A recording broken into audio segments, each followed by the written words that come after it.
Many aspiring musicians most often don't get the balanced mentorship that they need to be functional away from their music. Most grow up desiring to travel the world and play on the big stage, but they end up neglecting their natural God-given role as just being a good man or woman, husband or wife, and father or mother. The good musicians are often told that they have a musical gift and end up going through life believing all they are supposed to do in life is play their instrument for a living. The irony behind this thinking is when musicians receive this as their only purpose, they limit their full potential as a human being and struggle to develop other skills outside of music. This is The Christian Musician, an audiobook that I have available on audible.com. You can listen to it for free if you start your free trial with Audible today by going to QuamonFowler.com/audiobook. This book will really bless you.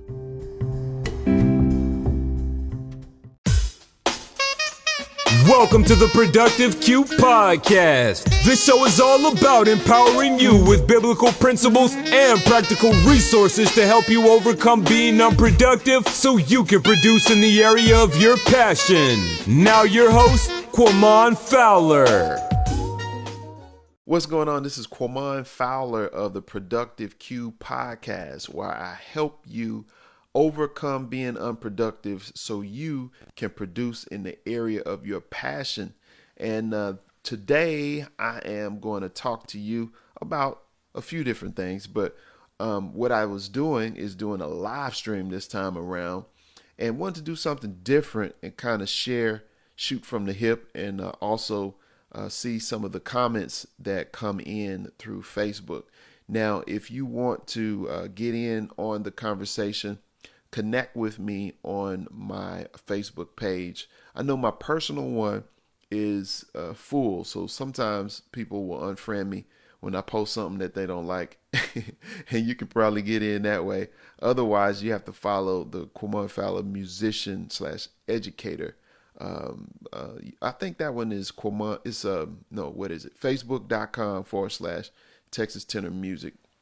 So you can follow me there and connect. But yeah, so I'm just trying to do something different with the Productive Q Podcast, where I'll still be posting them the audio, but I wanted to try to pull in the video element. So this is a question and answer, or I'm going to actually answer or deal with some of the comments that come in through Facebook. So the first one comes from a musician.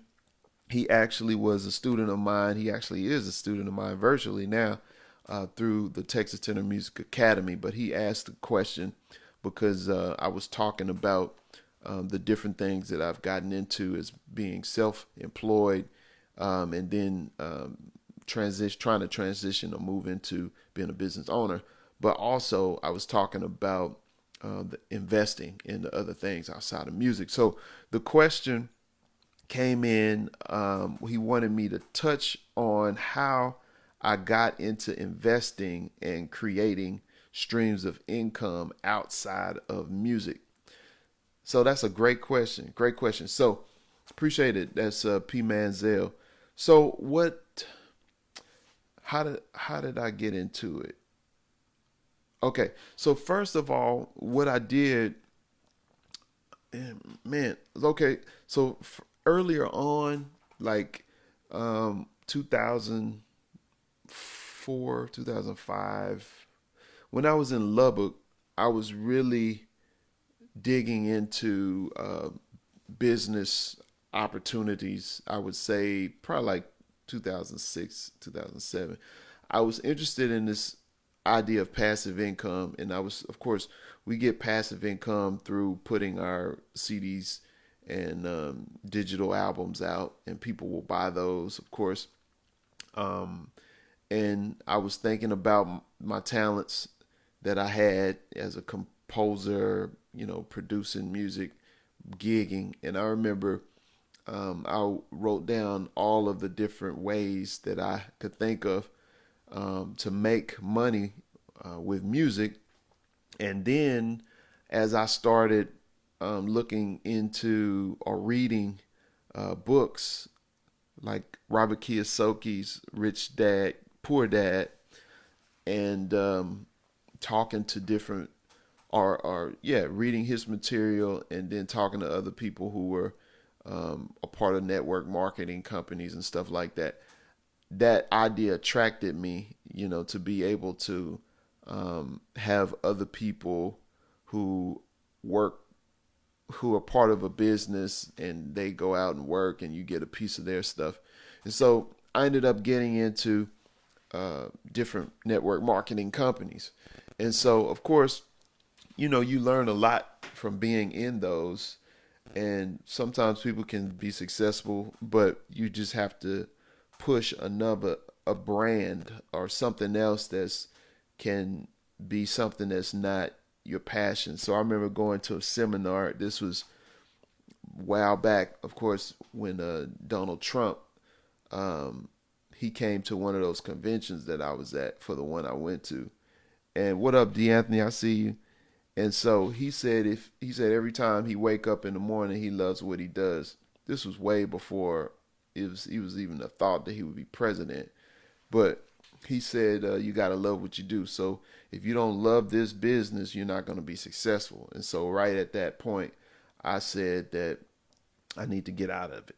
But what I did, I took the model and I started applying it to Jazz Webshed, the idea of Jazz Webshed. So by the time 2009 came around, I started Jazz Webshed, and then I was able to start making residual income from musicians all over the world signing up to have access to my training. And so that got started. And when you do business online, what I started seeing from being in the network marketing companies, and I was looking at how these guys who were not only a part of network marketing companies, but you had people who were just information marketers. So what they were doing was they were targeting business-minded people in general, regardless of what area focus you're in. It can be a network marketing company. It can be someone who's an influencer of some sort or whatever. I saw what they were doing. They were just basically appealing to business people and then teaching them how to create information products by doing webinars, by creating books, by doing courses. Excuse me. And so I dug into a few of those guys, and even like they were talking about how to launch a product.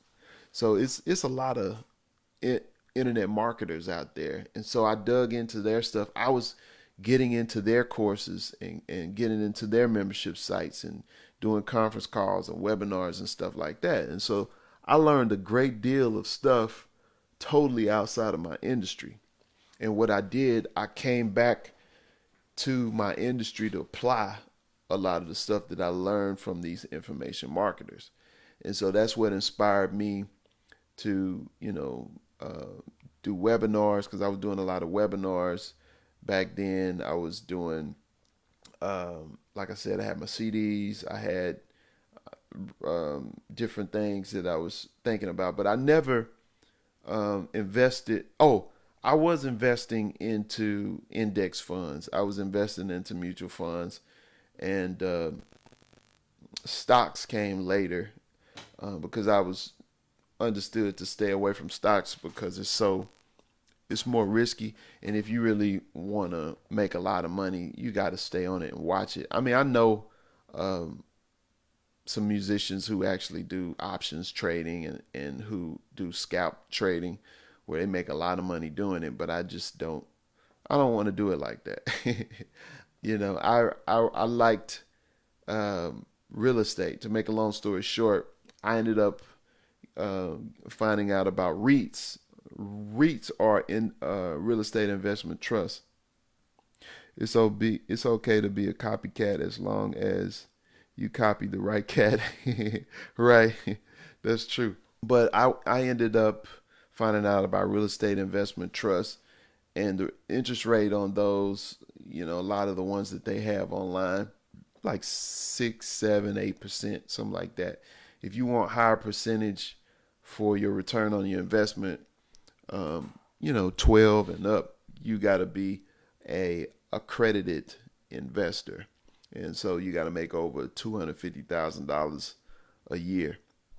And so I started seeing that, and then I would always hear from, this was like earlier this year, I heard that most people who are millionaires or whatever have made their money in real estate. And real estate, you can get into it and invest and do pretty well on your returns if you get a good rental property. You 20% return, or anything where you're making hundreds a month on your money is a lot better than just 20, 30, 40. So but that's, long story short, it's a lot of the materials that I was reading, and also scripture that inspired it was Ecclesiastes 11 and 11 through 1 through 8, where it talk about sowing your seed in different things, because you never know what evil be up on earth. You never know what will return good, maybe this or that, or maybe they all will be alike good. And so I just got that idea, and then I started creating more streams of income, because that's you don't want to just be dependent upon a gig. And part of that was inspired when I was doing a lot of traveling and playing a lot of gigs, and really thinking about making my money just with music. It was taken away from my time to spend with my wife. And we had our heart to heart moment, and we talked about it, what, 10 years ago. And this was like when we was coming back from Lubbock, coming back to Fort Worth. And then as soon as we got back here, we got broken into, and they stole my horns and they stole my wife's computer. So it was like a really low point, and I talk about it in my book, The Christian Musician. But it was a turning point, and I had to shift and change some things up. So that was part of the reason why I created these multiple streams as well, so I wouldn't have to be just dependent upon gigs. And especially me, I'm so picky because I don't do top 40 gigs, And here in Fort Worth, probably across the United States, it's just like that, because pop music and the culture, it is what it is. But if you don't want to do that, then you got to create other streams of income. If you put a lot of time into music, you want to play music, I'd rather play it the way I want to play it. And so I'd rather make money with teaching, because I do enjoy teaching and helping other folk, So that's a big part of it too. But yeah. Are there any books you can recommend to help in building our mindsets? Definitely. It's the first one, just which is like foundation to the business mindset, or like being able to understand the different types of thinking in terms of business, is Rich Dad Poor Dad. And he talked about the quadrants, where you got I know you got the business, self-employed, you got business owner, investor, and I forgot the other one, maybe just employee. It's been a while, but if you look up that four quadrants, it might be a book in itself, or it might be a part of the Rich Dad Poor Dad. But he has a lot of good stuff. That's like first and foremost. The thing, it's a lot of different mindsets. So the well, let's say this, like Donald, no, Dave Ramsey is really big. So I focused on Dave um, for a while just uh, to get rid of debt, and like I didn't. We was cool in terms of not having a lot of debt because when I got out of school, I only had like $2,000 of student loan debt, and so I was able to pay that off. And thank God, my wife stuff is, her dad takes care of it, and but the other stuff, I mean, I was able to. We didn't have a. We paid off our car. We paid off.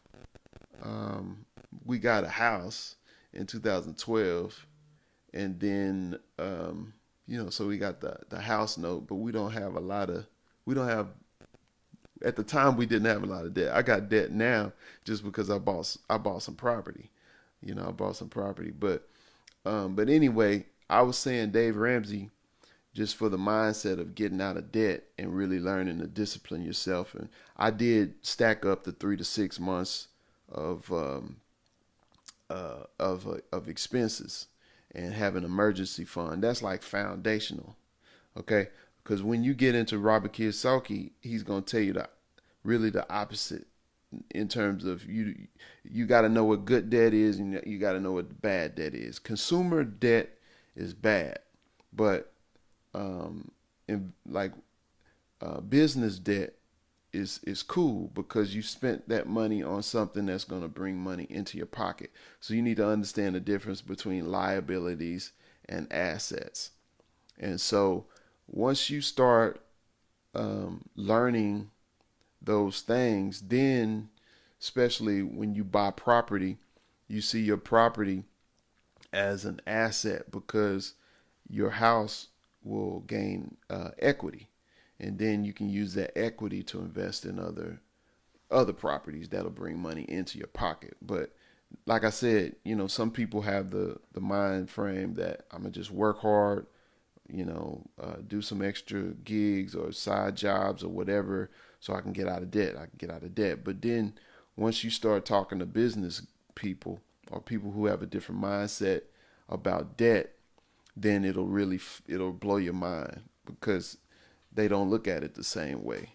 And so it's just different schools of thought, but you just have to have discipline first and not just spend your money on on liabilities. You know, that's the thing. Don't. But you get foundation is Dave Ramsey, and then Robert Kiyosaki is good to help you just understand the different ways of thinking about investing and uh, understanding the difference between liabilities and assets. And also, it's a guy by the name of Michael Gerber. Yeah, I think. Yeah, but his book, what's the name of that book? I went blank. The E Myth. Excuse me.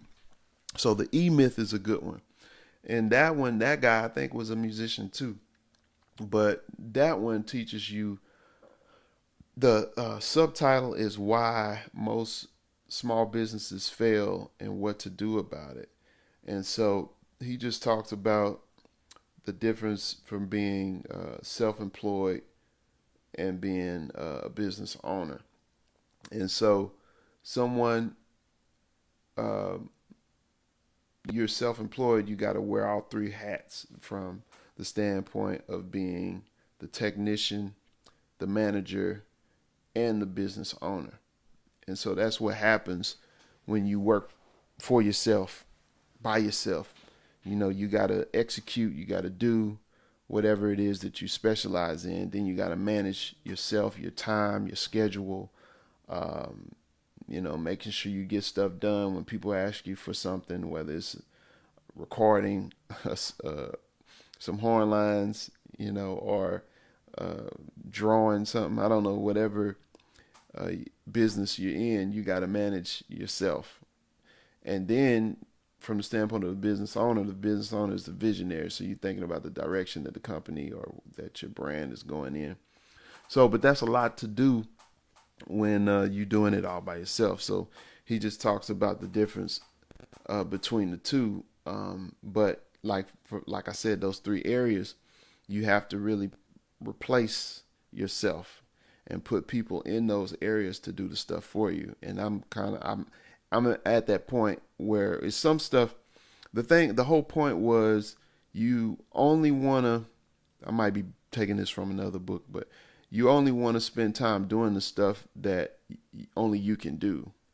Like when it comes to putting description or tags on videos and stuff or creating a thumbnail, I don't need to spend time doing a lot of that. It would be better if I have somebody else doing it, because I need to focus on the thing, doing the thing, or spend my time on the thing that has the most value. And so, because I'm the face of my brand, it's very important for me to create content. So what I'm doing now, I'm creating content. I'm sharing content. So from doing that, I'm inspiring you. I'm getting you excited, you know. And so that's bringing more value and attention into my brand. And so it's a numbers game. So the more you can put content out, the more people can find out about you, your products, your services, connect with you, buy a book, buy a CD or something. And so you really learn like how your economy works. Another one, I just thought about this because I said how your economy works. This guy Seth Godin, who wrote Tribes. He wrote a few. He wrote one Tribes. He wrote one called Purple Cow. But he's a great thinker. He had something to do with email, like email. I mean, inventing email. It was something connected with Yahoo. You have to go back and look for him, Seth Godin. But he's a great thinker when it comes to marketing. And so this whole idea of tribe is basically you have your audience. You become a leader for your audience, and you just keep creating content to serve your audience, and then you can grow. Or basically your audience will be the lifeblood of your business, you know. So that one was really good. But you know, all of this stuff I got from reading stuff outside of my industry, because what'll happen, you know, and everybody can't be the best at everything. You know, as musicians, we enjoy music. We enjoy how it makes us feel. We enjoy the challenge it gives us when we learning new songs. You know, playing through different changes or sharing it with others. People enjoying our performances. I mean, that's all great. It's fine, and you know, we love that experience. But the business model that is attached to it has changed, and so, you know, whereas when I was working to create CDs, there was a time when I thought I was a superstar back in college. When I put out my first CD at 19, I could go to gigs and sell CDs. I was on campus selling CDs, local shops around the school. I was selling my CD. You know, felt pretty good. You know, I could go and sell physical CDs. Today, you know, I still sold some CDs on the gig we did the other day, but the digital age now has changed that whole game. I mean, still, and that's the thing about having an audience, and I'm glad that I learned what I did with all of this stuff, because really, you are the asset. You know, so when people love you and appreciate your brand, they're gonna buy whatever you have to offer, like regardless. But what I was seeing is a lot of musicians wasn't focusing on that aspect. They wasn't thinking about themselves and having like a tribe or people or audience who believe in them, or just focusing on creating their own events or putting products out for their audience. It's more so cats be thinking, not just musicians, and I'm going into my musician language, but I can't help it. But people, sometimes folk get caught up into, and this is just how we are. It's like having shades on. You know, you looking through those shades. The shade has a filter on it, and so you're looking through. You're looking at something through a certain perspective, and the thing that we have to do. I'm saying, like, being a musician, the whole musician world, and you know, you putting stuff up. You want people to buy your CD or buy your music, but really you can't look at it like that. You can't just have that small mindset, or just be caught up in your own persona of being this great musician, or I don't know. It's an illusion.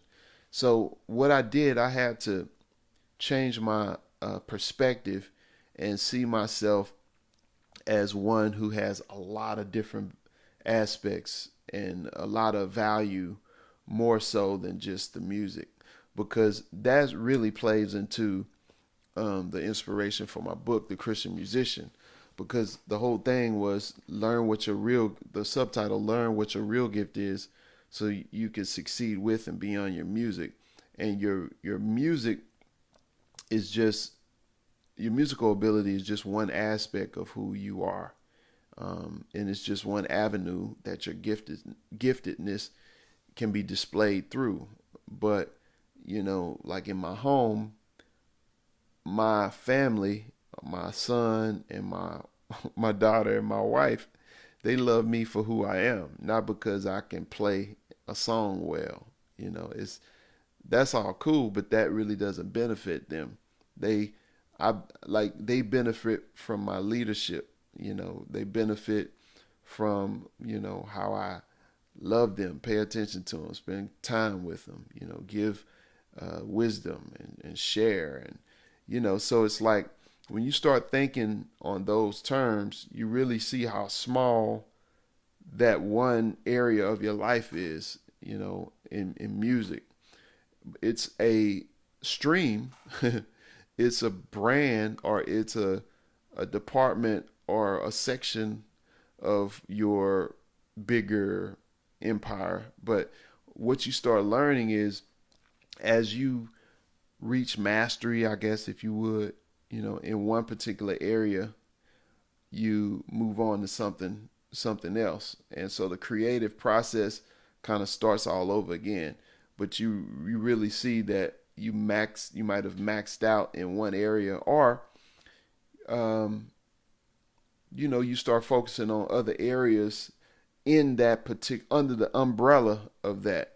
So, you know, because it's one thing to get good on your instrument and be able to execute and play songs, but then, you know, you might have not created your own music, and then you start creating your own songs. Then you got to start a process of learning your own voice and playing over your own music, and then developing a band and getting a good sound with the band.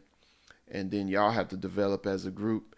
But then at that point, you got to learn about your audience. Who's your target audience? Are they teenagers, or early 20s, or are they 30s or 40s? You got to learn what they like, why they like what you do, and really start creating a culture.